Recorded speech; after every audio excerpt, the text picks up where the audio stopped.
Yes, it's Jumani, also known as Jubian Watch now. It's always Arsenal. 3-2 win against Manchester United. Arsenal remains on top of the table and we are 50 points. Yes, 5-0, half a century after 19 games. Let me get to the starting lineup. Zinchenko, left back. Ben White, right back. Gabriel and Saliba, centre back with Ramsdale in the goal. We had Thomas Partey and Xhaka in the midfield.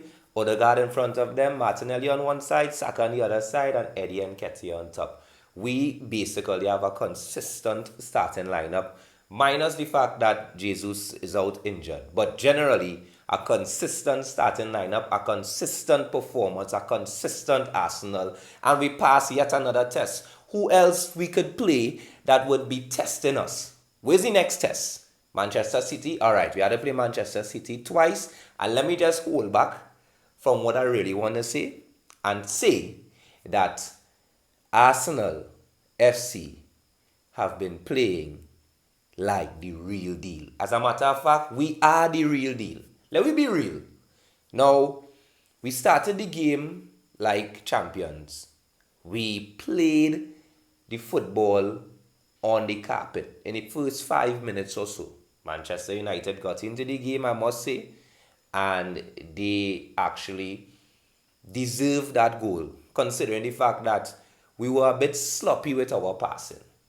You know what I mean? Partey was making a set of bad passes. Martinelli, who I defend all the time, wasn't really protecting the ball. And Manchester United were able to score a brilliant goal from Marcus Rashford, who is in form. All right, no scene. You saw when they scored on us, Odegaard and they were rallying the troops to come back in the game. And within a 6 minute period, goal, Eddie Nketiah sneaked on the side of Wan-Bissaka and headed a ball into the back of the net. Arsenal back in the game. Game was a toss-up. Of course, the football was back and forth, and two champion teams, as in both teams are in form, and we expect it was a treat to watch. I ain't lying to tell you, as a football fan, it was a nice game. But Arsenal FC came back into the second half, and Bukayo Saka, who continues to score goals. They were saying that he can't score, he not scoring enough, he wouldn't start for England. Overrated. Bukayo Saka with a beauty to want Arsenal. And at that point of time, you felt like, all right, Arsenal gonna win this game. We playing in the Emirates, the vibes nice, everything going well.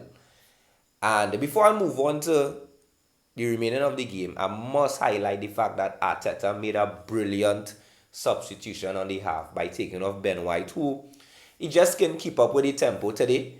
And it was very critical that he brought on Tomiyasu, who we know would defend like a champion throughout the game. He may get beat one or two times, but Tomiyasu, he don't take beat just so. And he came in and provided the solidarity that we wanted on that right side to support Bukayo Saka. And it worked. However, they got a corner. And Martinez, who was Manchester United's best player, although they conceded, he was arguably their best player. He come and score a header. And you know what? It wasn't no big deal for us because we started to pressure Manchester United so much that the pipe bust. Pressure does bust pipe, as we say here in the Caribbean. And the pipe bust. Goal at the dying stages of the game. Eddie Nketiah with a traditional Eddie Nketiah floops. But it wasn't just a floops. It was Eddie Nketiah being a poacher once again. And the reason I said it's a floops is because it came off his shin or his knee or whatever the case is. He tend to do that from time to time.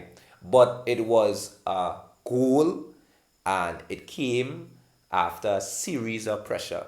Credit to Trossard, who made a penetrating run. Credit to Zinchenko, my player, my leader. What a signing. Credit to him.